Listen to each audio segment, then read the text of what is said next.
Hello and welcome to Program 29 Array version, and what this program does is essentially the same as Program 29, but what I've done is rewritten the original program which used the TradeStation vector functionality to use array functionality instead, and therefore this new program will run on MultiCharts.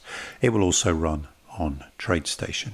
So I say it does essentially the same thing. Let's have a look at a little example to try and explain how it seeks to work out where the zigzags may change directions. So let's have a look at a little schematic I've created here. So what I want you to imagine is we've had a zig up, zig down, zig up, zig down, zig up, zig down, and then we're zigging up again, but we're not confirmed yet. And imagine the price goes to a certain level, and at that point we then confirm this bottom of the zigzag.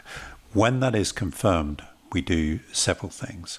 One thing we do is we store the number of bars that the down zigzag has just moved into an array, and that array is called bottom array. Having done that, we've already been storing the equivalent value for the last 3 up moves in another array, top array. And so what we do is we average those values, the up 1, up 2, and up 3, and we add that average to this bar number.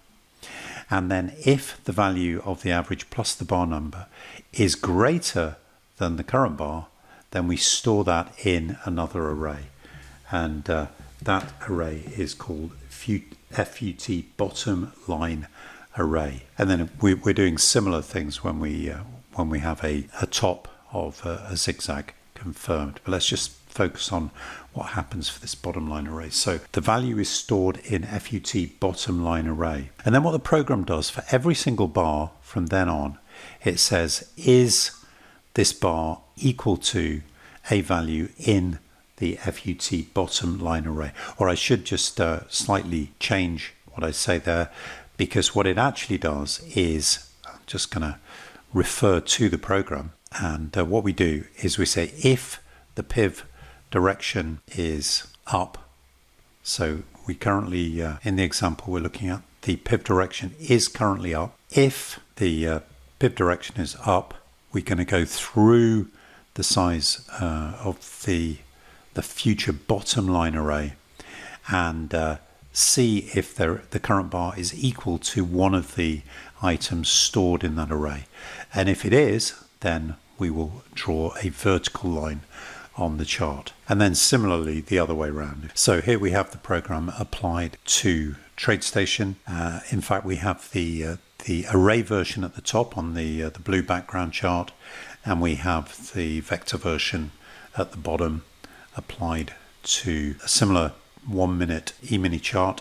And then here we have the same thing applied to an e-mini chart on MultiCharts. So let's just have a look at the inputs. So just going to go format, study, format, and you'll see we have the retrace percentage. This is to do with the formation of the zigzags. We can control that. We have the up color, the down color, and color of text. And then these two inputs, top line and bottom line, these control the color of those vertical lines. We can also control the thickness of those lines. And then we've got 2 final inputs. Now the first one, num zigzags in array, this determines for both the up zigzags and the down zigzags how many of those values we're going to store in a vector. So we just looked at an example where we were storing 3. So in that case, that value would be set to 3.